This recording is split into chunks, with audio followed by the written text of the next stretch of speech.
If all the world's a stage, then the headline act goes to the Fed this week, though China has a not insignificant bit part, as does Japan.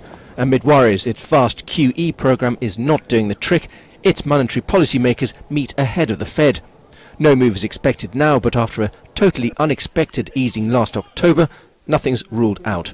As for China, more weak data, this time investment and factory output lagging forecasts, which means more bad news for European exporters, if not that bad yet.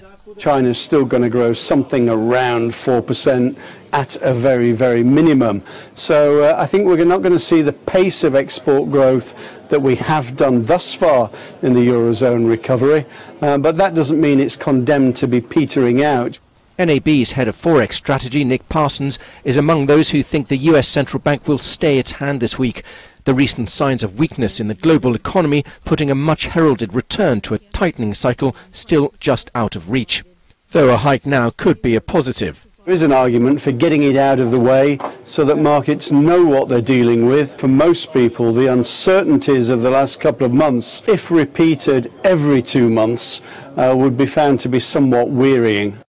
For the Eurozone, a slight downward revision to Italy's consumer prices for August appears to confirm a growing risk of deflation, though Eurozone industrial production in July rose by a much bigger than expected 1.9% on the year.